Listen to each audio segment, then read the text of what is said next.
Now, as they were walking off the court, MJ said to Kobe, I think he tapped him on the shoulder, whatever it was, and said to him, he said, "You may wear my shoes, but you'll never be able to fill them."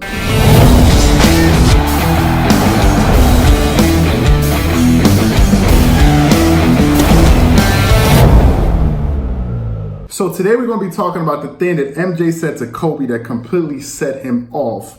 But in the end, MJ ended up being right. I want to welcome you guys to the conversation. Let's get into the content. So you all know the big classic debate that's been around in the circles of basketball for a long time. Who's better, Kobe or Michael Jordan? And everybody knows in the end that MJ ended up winning that debate. We all know this as basketball fans, that MJ was better than Michael Jordan, than Kobe Bryant. Maybe not by like a mile, but he was still better than him.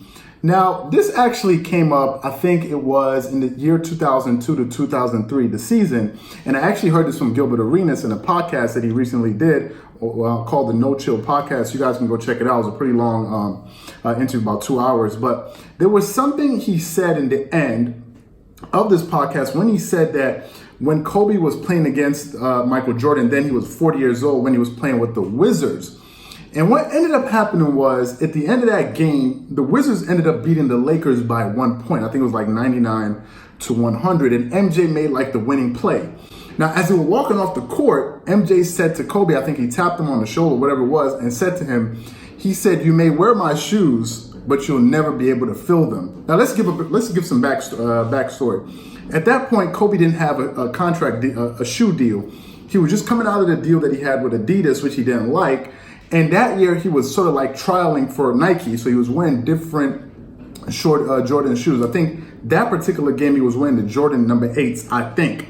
So, he was obviously, we all know that Kobe was widely influenced by MJ. We all know this. He copied his moves and all this different, even the way he walked and all this. And Kobe be the first one to admit to you, that was a player that he most patented his game after. So at the end of that game, when MJ won that game with the winning play, he said to him, he said, "Hey, man, listen, you may wear my shoes, but you'll never fill them." Now, at the time, I don't think MJ knew how much that was going to set off Kobe, but it ended up setting him off so badly that he ended up not talking to his teammates for like 2 weeks, according to Gilbert Arenas in this interview. He didn't talk to them for 2 weeks, and that game, I think Kobe ended up scoring 27 and MJ had 25.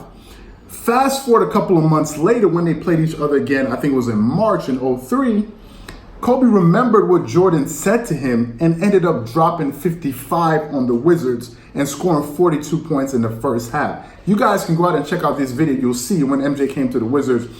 When the Wizards came to play in LA and Kobe won the game. And then at one point, I think he ran into MJ. I think it was like an offensive foul. Then he pulled him up and they were joking together. But the reason why Kobe had that game was because he was so set off by what MJ said to him. So that's why he scored those 55 points. Now, let's put all of this into context as sports fans. Kobe won. He won that particular fight, but did he win the war? And in all actuality, he didn't. MJ actually ended up being right about it. And I'm a huge Kobe Bryant fan. But let's look at the facts of the matter. MJ averaged more points over his career. He won more regular season MVPs. He won a defensive player, which Kobe never did. He won 6 titles to Kobe's 5. And MJ won 6 finals MVPs to Kobe's 2. Now, MJ didn't play as long as Kobe, but there's no one watching this video that's going to make an argument that Kobe Bryant was better than Michael Jordan on and off the court. Michael Jordan had the bigger impact. He had more shoe sales. If you check out one of our videos that we're going to link in the bottom of this video, you'll see that MJ is still killing it even with sneaker sales, beating LeBron and KD and everybody else. So MJ won the debate in every single way you could think about it. If we think about it as sports, he won it in every single way. But on that day, Kobe ended up winning that specific battle. But it just goes to show you that Michael Jordan knew what he was talking about. And put it all into context. When MJ said that to Kobe, he was 40 years old. 40 years old. So he knew at 40, the battle was already finished when MJ last played at 35 years old. When he won his last title with the Bulls, Kobe at that time had 3 rings. MJ had 6 already. So he was like, good luck catching me with the rings. Now, Kobe did catch him with the points, but that's pretty much it. And he played longer than MJ, but there's no one going to argue that Michael Jordan was actually the greatest player of all time. Now, do you think that MJ went overboard for what he said to Kobe, and he deserved what he got by Kobe dropping that 55 points on the Wizards that day?